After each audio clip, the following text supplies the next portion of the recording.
Hi, welcome to my channel Made by Kate. I'm Kate. In this week's video, we're going to continue with the Christmas theme. I'm going to be sewing some Christmas gifts. In this video, I would like to sew a red denim bucket hat and 2 mini duffel bags. I don't think I'm gonna finish all 3 of them for these videos. I'm going to start with the bucket hat, which I've already sewn previously, so I know all the steps. And for the pattern, I just copied my store-bought bucket hat, which I like. And for the mini duffel bags, I'm going to be using pattern by Titka Studio. I don't think I said it right, but I don't know how else to pronunciate it. So we'll go by Titka. The bags will be sewn using the same pattern, but the color combinations are going to be different. So we can start with the first project, the bucket hat.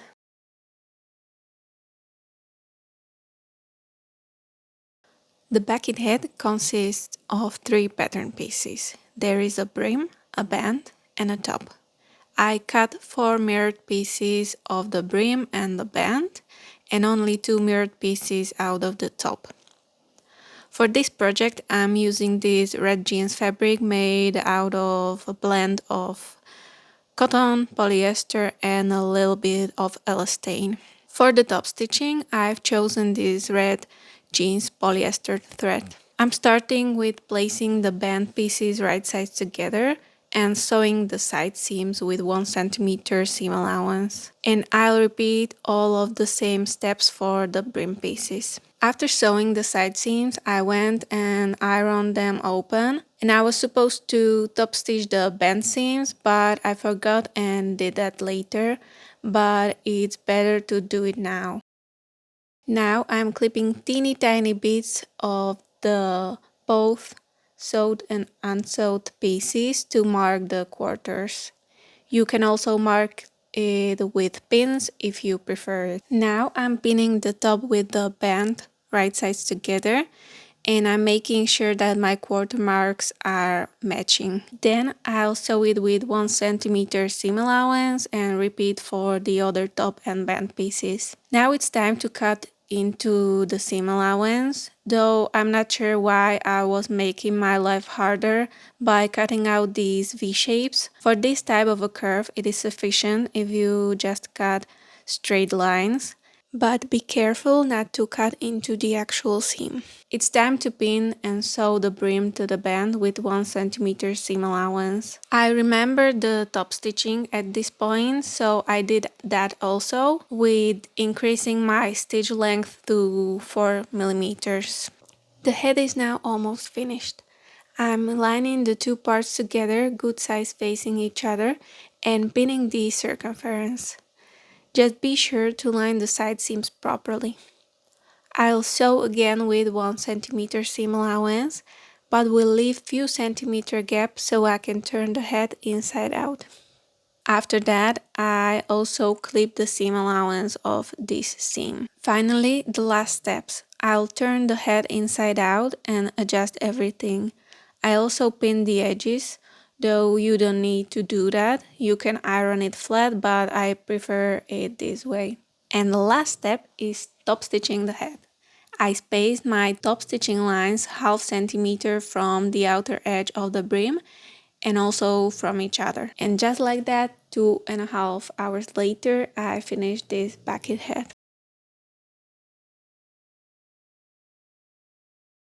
For the duffel bag, I'm using cotton twill fabric in this light beige and light brown color. For the lining, I've chosen this basic beige cotton. I will also need 2 zippers, straps, and some black hardware for the long adjustable straps. For this project, I'm mostly following the pattern instructions, so I won't bore you with my narration. Enjoy this little edit with some free Christmas music.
So I sewn one of the sides to the body of the bag.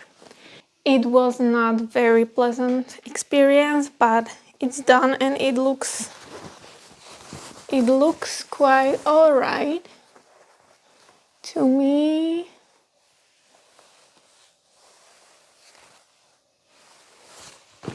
But one thing I forgot when I was sewing these little straps, that I want to sew a big strap so the bag can be worn over the body or over the shoulder.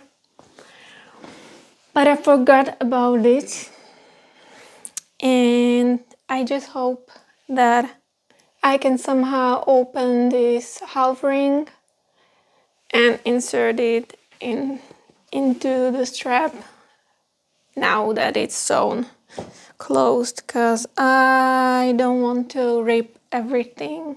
Also, sewing this little thing on the bag was painful too. I bent my needle during the process because I wasn't, well, it was my fault. I wasn't going as slow as I was supposed to, so yeah. I'm not very patient person, so I don't like going slow, but I should learn that. Okay, so far it's looking good, and I'm sewing the last steps really. I just need to sew this other side, and after that I have to bias bind these seams, which I don't have bias binding, so I will cut some out of the outer fabric. I think that will look good. So wish me luck that I can insert this thing.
Finally, the bag is finished.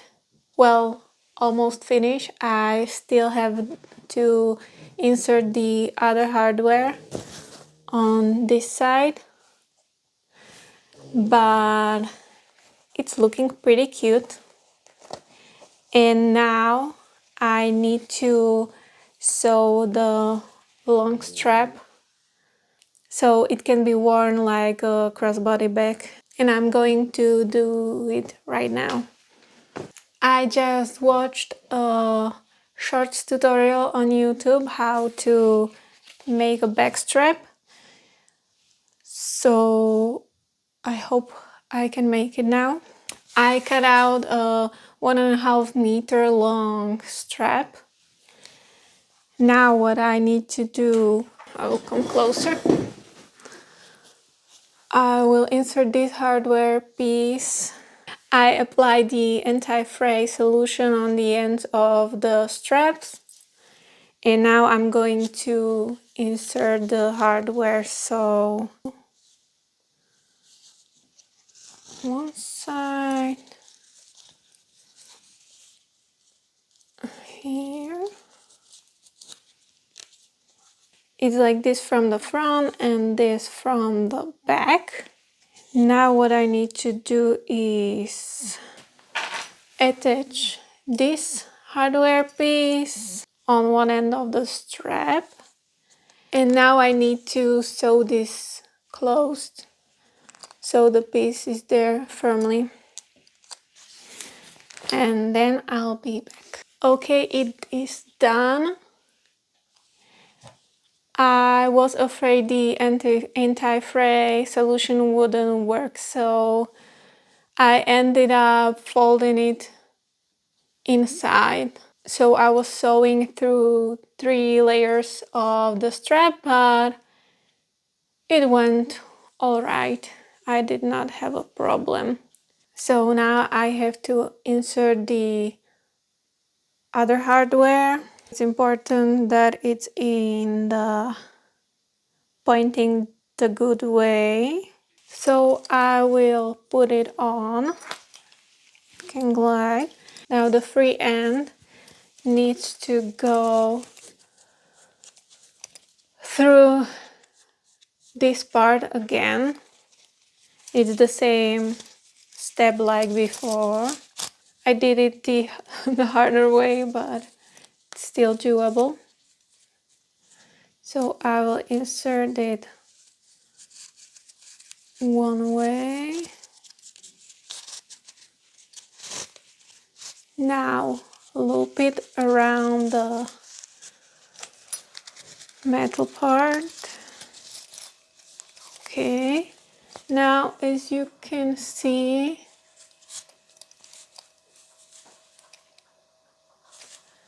it's the same as before. And I will push like this. Now I will have to sew this, but only these 2 layers. So I will be only sewing this end of the strap together. It is done.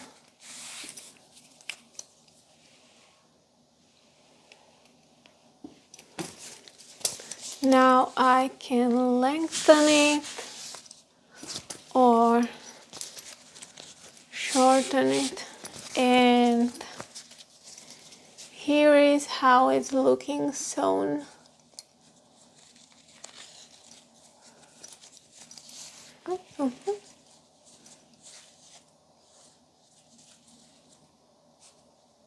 Okay, I cannot put it on the bag. I need to figure out the hardware or put in the hardware. The hardware is pretty good, pretty solid. So please, if you're sewing this bag or any other bag, just remember to put them inside when you're supposed to. But it's done, and we can see if the strap works. Okay.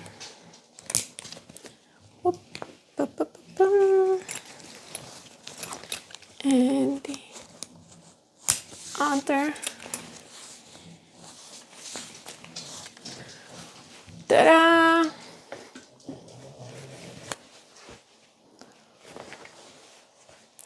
So I'm able to wear it either like this or like this. And it's a small duffel bag, but it's pretty cute. Here is the pocket. On the other side is the same pocket.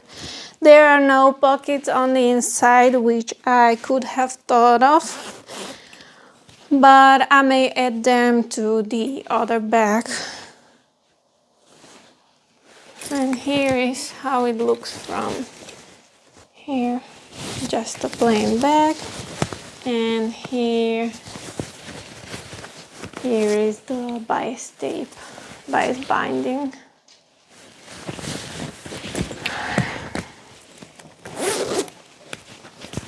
So as I expected, there is no time for me to finish the other bag, but if I'm able to finish it till this video comes out, I will insert some clips of it, and if not, you can follow me on Instagram and I'm sure I will post it on there. Now some final thoughts on my projects. So here is the bucket head that I sewed. I think it's cute. I'm sure the person that I'm giving this to will like it too. It's her favorite color.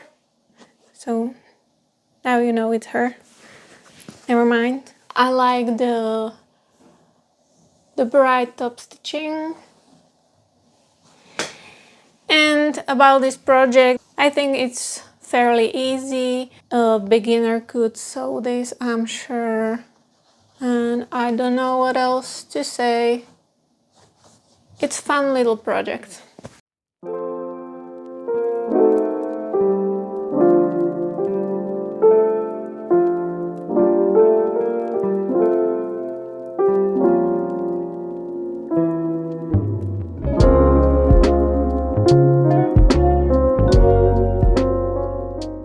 Now for the bag. The bag was more difficult than the bucket head, and it's for me the most difficult part of sewing the bag is these circle seams on the sides. I'm not saying a beginner could not sew it, but you just have to go really slowly and take time. And also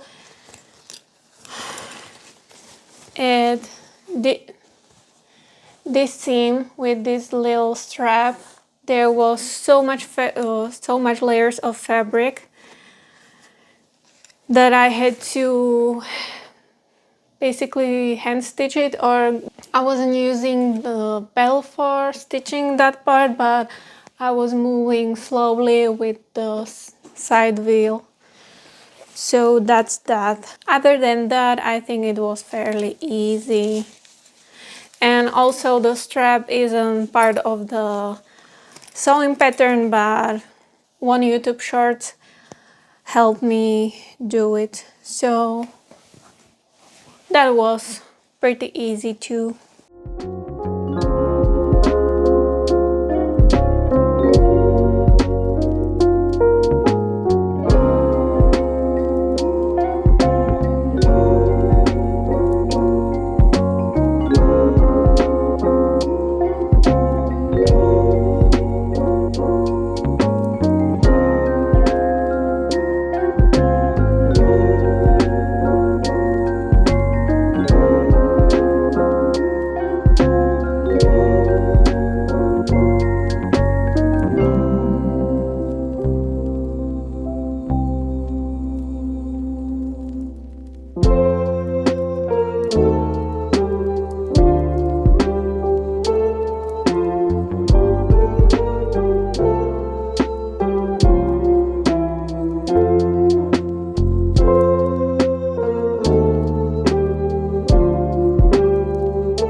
Okay, so that will be it for today's video.